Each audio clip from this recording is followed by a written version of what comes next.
Welcome to Speaking of Molbio, a podcast series about molecular biology and its trending applications in life sciences. I'm Steve Lewis, and today I'm excited to share my conversation with Dr. Nadav Ahituv. Nadav is a professor and the director of the Institute for Human Genetics at the University of California, San Francisco. For nearly 20 years, he's been at the forefront of a diverse portfolio of genetic research. And from possible gene therapy cancer treatments to the genome of bats, we get to learn all about his amazing work today. Thanks so much for tuning in. I hope you enjoy our conversation. So I'm a professor in the Department of Bioengineering and Therapeutic Sciences. I'm also the director for the Institute for Human Genetics at UCSF. And our work basically spans the gene regulation, how genes are turned on and off. And we do a multitude of things on that in terms of trying to understand how mutations in them lead to disease, that lead to differences in morphology and evolution, and also develop technologies to test these sequences and finally use them also for therapeutics. So, starting at the beginning of your career, why don't you tell us a bit what drew you to this area and how you got ultimately to gene regulation? Sure. So when I was 13, I was diagnosed with scoliosis. And basically, I had a curved spine. And when I was 16, I actually had spinal fusion surgery. Both my little sisters also had scoliosis. So that really got me into genetics, understanding complex genetic disease as scoliosis is, and going all the way to therapy. And so I did my undergrad in biology and then decided to do a grad school basically on genetics and genetic disease in particular. At the time, I was focused on hearing loss and deafness. And during my PhD, I cloned two genes that lead to hearing loss. And then when I was looking for a postdoc, the genome came out at the time, and I was fascinated that we only know 2% of the genome, which is the coding sequences, but we really don't understand the other 98%, which has a lot of regulatory elements, basically switches that tell the genes to turn on and off at different time points, locations, and amounts. And so I joined a lab in Berkeley that was focused, Eddie Rubin's lab, that was focused on characterizing gene regulatory elements. And then following my postdoc, I set out to basically combine my two backgrounds, human genetic disease and gene regulation, and start my own lab at UCSF, where we're trying to find, as I mentioned before, mutations in these gene regulatory elements that lead to human disease.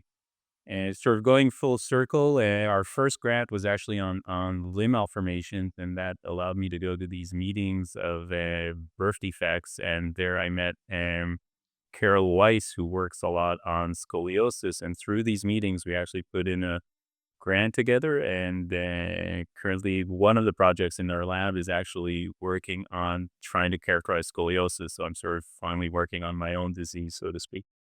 What made you transition from hearing loss studies to focusing on scoliosis?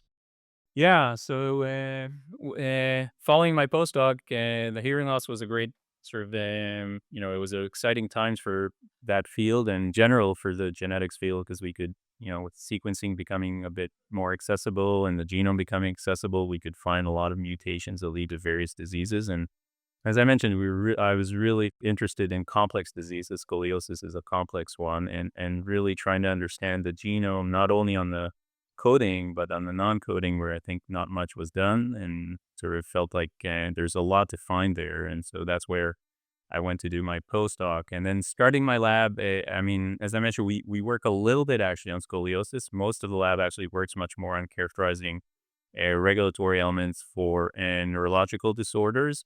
We also work on evolution and characterizing regulatory elements there, focusing on human evolution, differences between humans, Neanderthals, Denisovans, and also on bats is another sort of organism that I've been fascinated since I was a kid. And so we actually do a lot of bat research on bat wing development and on bat diets. And then finally, about half the lab now works on using regulatory elements for therapeutic purposes. You can imagine if you have a switch, if you have a disease, for example, where it's caused by low gene dosage, you have much less of the RNA than a protein. one can sort of modulate the switch or pump up the volume and increase it to try to fix that disease. And we've been doing a lot of work on that. And also the opposite, where you have maybe something too high of a gene dosage, you can again r- put down the volume and modulate that. So we work on a variety of different things in terms of regulatory elements, and I think it's really exciting times to be working on those with one, sequencing technologies, CRISPR, and three, also all the AI availability that we can better understand code of these regulatory elements. Building off of that, how much have you integrated the in-silico approach toward biomarker identification and then ultimately toward your gene regulation and modulation approach in your lab? Yeah, quite a lot. I mean, for first predicting gene regulatory elements now, together with Jason Dewar and the University of Washington, almost 15 years ago, we developed this technology called massively parallel reporter assays, where you can test hundreds of thousands of sequences for regulatory activity. So now that we have this sort of technology, we could take all the sequences that we characterize and use machine learning and to try and see basically, can we predict other regulatory elements? Can we predict their tissue specificity? Can we predict the effect of variants? And I should mention that it's not only we, it's many other labs and people who have been using these data sets and doing this. And that has enabled really a great leap in terms of our ability, one, to identify gene regulatory elements, identify if they're cell type or tissue specific, and also trying to understand variants. And I think we'll keep on doing that. In terms of diagnostics, yeah, we've also been using a lot of sequencing analysis and AI also to try to use biomarkers and regulatory elements as part of that, for in particular for cell-free DNA for cancer, to try to see if you could potentially identify cancers in a quicker, earlier time point. And that's really crucial, for example, for cancer, right? Because the earlier you detect, the better you are. And so that's another sort of small part of the lab that we've try to take advantage of both sort of machine learning and sequencing for this. Over the course of your career, did it go from focus on one gene or one sequence, even in the intergenic DNA, to the multigenic analysis? Did you always know that it was going to be a feasibility to kind of study the complex conditions across different gene impacts that ultimately define these conditions? Yeah, I mean, when I started my postdoc working on gene regulatory elements, the way things were done at the time is we had only three genomes. So we had the human, the mouse, and the fugu fish. And so what we did in the lab that I joined to do my postdoc specialized in is doing comparative genomics, where you can compare, for example, the human genome to the mouse genome to the fish genome and look at things that are conserved through evolution. And if they're, of course, all the coding sequences, you see them conserved, but you can also find a lot of non-coding sequences that are conserved, and that would suggest that that sequence could be a regulatory element. And then over the years, a lot of new technologies came out that could allow to characterize these regulatory elements in a genome-wide manner, along with sequencing technologies that improved and cut down in cost. And so now you could easily find in a genome-wide manner and tons of regulatory elements using technologies like ChIP-seq or ATAC-seq or cut and run, cut and tag, and so forth. And that really revolutionized our ability to find things genome-wide. And what I should note is all these technologies are descriptive. If you find something that gets bound, for example, by a transcription factor or has a certain histone mark with these technologies, it doesn't necessarily mean that they're functional regulatory elements. And then sort of the missing step was trying to do these assays, functional assays that actually test, is that sequence a functional regulatory element? And that, as I mentioned before, along with Jason Dewar's lab, we were able to develop these massively parallel reporter assays that can test hundreds of thousands of sequences for function. And those actually tell you, are these sequences functional regulatory elements? So, building off of the massively parallel reporter assays, tell me about that. Yeah, so when I started my lab, basically the way you would test for a sequence if it's a regulatory element is you put it in front of a reporter gene like a green fluorescent protein or LAC-Z or luciferase. And if it's a regulatory element, that will turn on the protein and make RNA and then make a protein that you could basically see. But the issue with that is you can only test one sequence at a time. And so it's really not high throughput. And so the trick that Jay came up with was basically sticking in a 15 base pair barcode along with that protein. So now if the sequence is a regulatory element, it will make RNA of, let's say, that green fluorescent protein, but also make RNA of that barcode. And so now you can clone hundreds of thousands of sequences with hundreds of thousands of barcodes. And then your readout, instead of looking at a GFP or so forth, is just taking RNA from the cell and reading that RNA barcode. And so if it's a regulatory element, you should see RNA of the barcode. If it's not, you won't see RNA of that barcode. And that basically allowed, and over the years, what we've been working is really improving this technology, and not just we, but many other labs, make it much more high throughput, to make it work in more complex cells, like making it work with lentivirus, where you get the ability to infect neurons, but also integrate into the genome and get a readout from within the genome. And a variety of different methods have been developed beautifully by many other labs also to improve this technology and make it much more high throughput.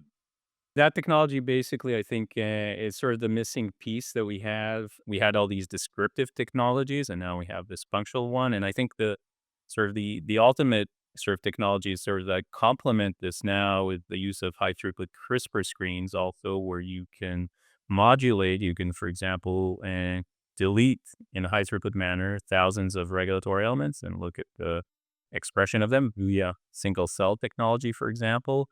You can use what's called CRISPR activation, where basically the scissors of the CRISPR are mutated, but it can bind. So you use it as a delivery truck to bind to a specific location. So you can have it bind to a regulatory element and see if it increases the activity of a gene, or CRISPR inactivation, where you can bind and see if it decreases. And so through these high throughput screens, we can do these assays now that we try to find regulatory elements, but in genome, in their endogenous location where they are, instead of the massively parallel where they take them out of context. I think both have advantages and disadvantages, but combining both now, which we've been doing also, has been a lot of great ways to really characterize and drill down on regulatory elements. Do you think that there is an opportunity for improvement in some of these areas? What do you see on the horizon?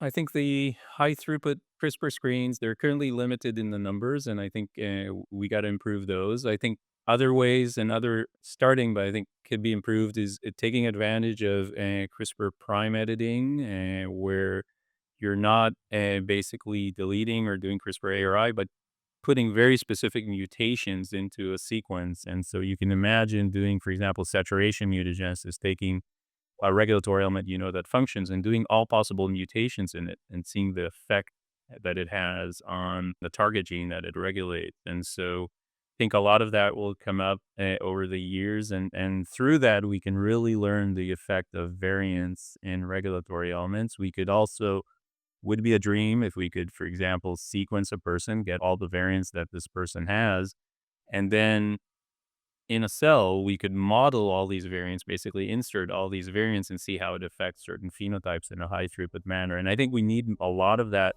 in the future to then later be able to develop personal gene therapies for the person based on the functional output that we get for all their variants.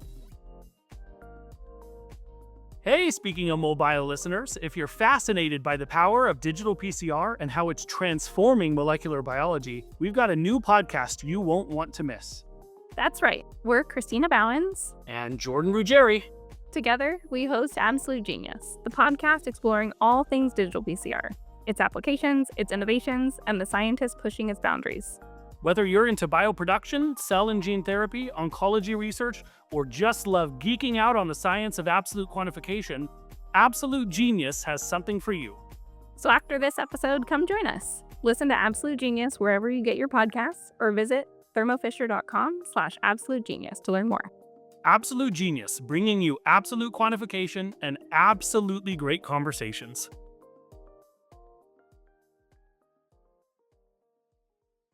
Before we dive deeper into the science and the molecular biology aspect of your work, I want to circle back to what you mentioned about the comparative animal physiology, and you mentioned bats. I'm very curious how you integrated the evolution of bats and why. What is the why behind that? Yeah, so ever since I was a kid, I was fascinated by bats. I think they're the most amazing animals that we have. For me, they're like superheroes where, you have one, they can fly, right? Two, not all bats, but some bats have echolocation where, is quite amazing. They live all over the world. Some hibernate, some don't. And then for us, we've been fascinated primarily with two things and working on in the lab also on them. One is wing development, how bats develop wing. And until a certain stage, the wing of the bat, sort of the limb of the bat looks normal, and then suddenly the forelimb starts becoming what's a wing during development. And so we've been fortunate there to work with Nicola Illing, who's in the University of Cape Town, who can actually collect bat embryos in the wild. And so we've done quite a lot of genomics on them, both forelimb and hindlimb, and a great paired comparison, and to find regulatory elements that are, we think, important for wing development. And as a follow up to that, we've swapped a few of these sequences in the mouse, taking out the mouse sequence, putting in the bat sequence, and seeing what we get. And we don't get flying mice, sadly, in the lab, but we do get very subtle phenotypes, like a bit longer limbs or a bit more skin or hind limbs that look like a bat. And so definitely really interesting. I think it also shows that evolution is not sort of a one and done, but really a variety of different changes, some minute that need you to get to that point. And then the second thing that we've worked a lot on bats is diets. I think bats are amazing in terms of their diets, and they eat. And the first ancestor was a insect eating bat, but then a lot of changes have happened to make bats be able to eat fruit or nectar or fish or blood and so forth. And we've been focusing in particular on the fruit bats, and that happened twice in evolution, both in the old world bats and the new world bats. They just eat so much fruit and which has tons of sugar and don't get diabetes. And so we've been focusing on trying to understand how they can eat so much sugar without getting diabetes, and have done a lot of genomics on them. And then have also been fortunate to go to Belize in the past few years and to this batathon organized by Nancy Simmons in Natural History Museum in New York, where there's 50 bat researchers that do field work, unlike us, and that sit in the computer or in the lab all day, and be able to collect bats for this project. And that's been an amazing trip that my favorite trip to go to every year. That's super interesting. I did not know about the evolutionary divergence and diversity that you were describing. That's incredibly interesting. I would be remiss if I didn't tug on the science fiction thread of the flying mice, but I'll take it a little bit of a different direction because you mentioned echolocation. There are other animals that do that. Do you think you'll find regulatory components at some point in the future related to that? Yeah, so there's beautiful work done in the past by a lab in Utah where it characterized basically sequences that changed a lot in evolution for certain traits. And one of them was echolocation. And they found actually sequences like that both in bats and in dolphins and others. So I think there is some work trying to characterize these regions. There's beautiful work by quite a few labs also on trying to understand sort of the neuroscience of the echolocation in bats and how they use it and how they take advantage of it. In particular, the insect bats are the ones that use echolocation to basically find their prey. And there's beautiful work and videos also that you could check on the web on how they do that with echolocation. One more high level question, because I am curious your lens on it, because I think you probably saw this inflection point and like you said, you came up with a technology that's really interesting and applied in a lot of different laboratories around the world. Did the concept of modulation, just at a high level modulation compared to a binary switch, was that challenging topic to reach over the course of your career because now it's sort of accepted, right? You have modulation, but I have to imagine earlier, probably my guess would be the 80s or 90s, it was possibly thought as more of a binary approach to regulation. I think we just didn't know as much. We didn't have the genome-wide technologies that we had there. So there were in the 80s and 90s also definitely regulatory elements, enhancers, promoters that people characterized. They were just more on a one-by-one basis than, and people would take them and mutate them and do these, luciferase assays that I mentioned one by one.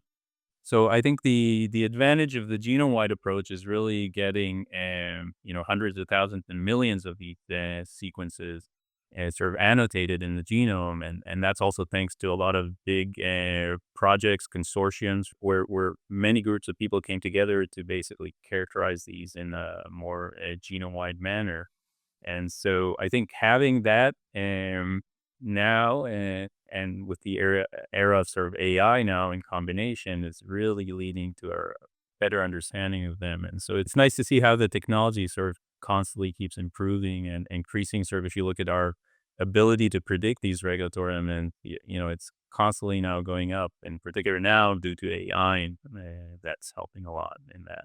Aside from sequencing, what other molecular technologies are you using on a regular basis?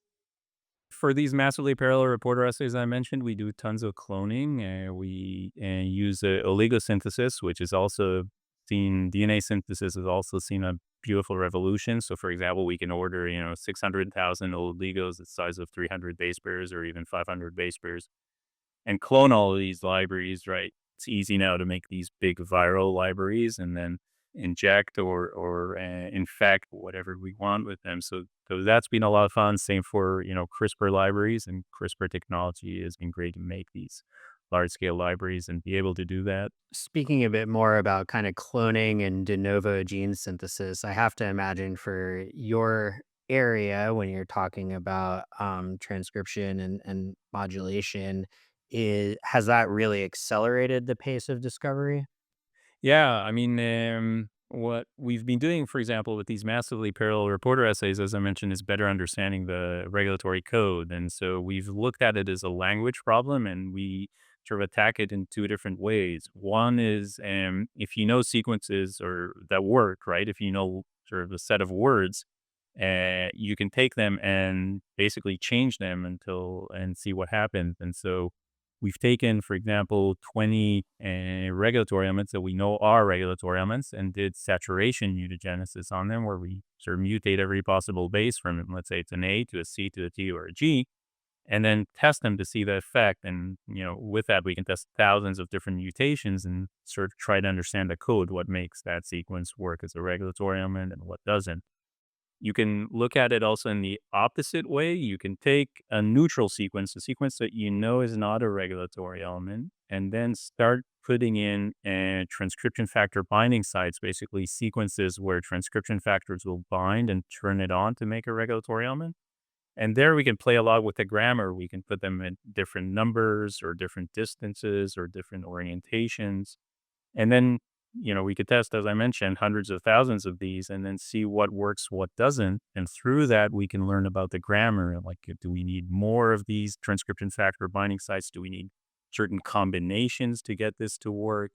And so forth. And so having the ability to synthesize basically DNA in a high throughput manner, which now we could do and get hundreds of thousands of oligos, and then having the ability to make these libraries and test them in cell culture has been, amazing for us in order to do that.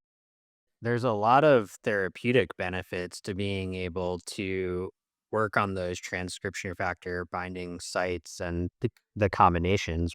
Yeah, for example, for the saturation mutagenesis, we took the telomerase promoter, the TERT promoter, which mutations in that promoter in some cancers like glioblastoma or melanoma are one of the most common mutations ever in cancer. And for example, about 80+% of patients with glioblastoma will have a mutation in that promoter.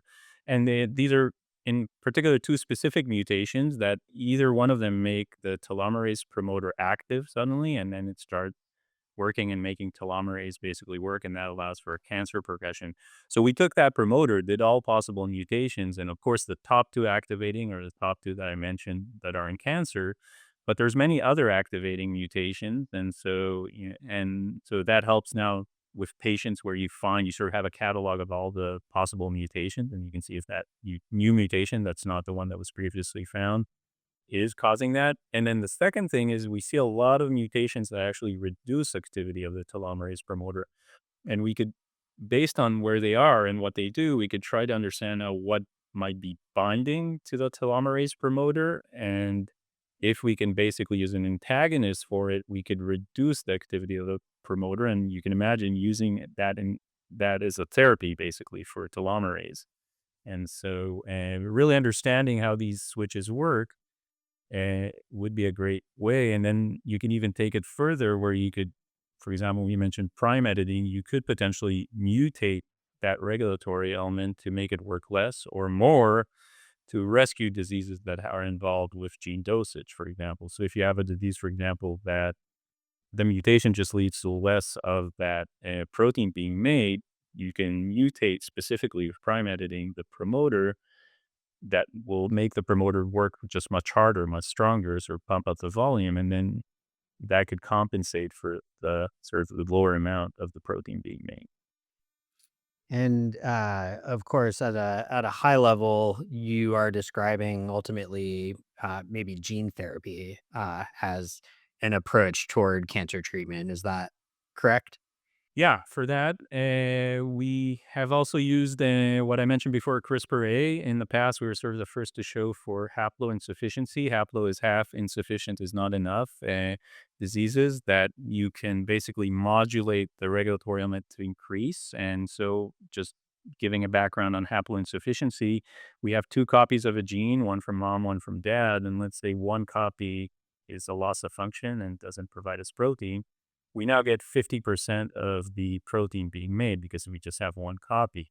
And so we reasoned that if we target a regulatory element, the switch of that existing copy and sort of pump up the volume, increase it, we might be able to fix these diseases. And there's 660 diseases and genes that lead to haploinsufficiency. And so our first foray to that was just use obesity, which was an easy sort of phenotype where we have mice that have one copy of a gene and then are extremely obese. And then if we pump up the volume and increase the existing copy to make instead of 50%, 100%, we showed very nicely that you can rescue obesity in these mice. And we did it on the top two obesity genes in humans, SIM1 and MC4R.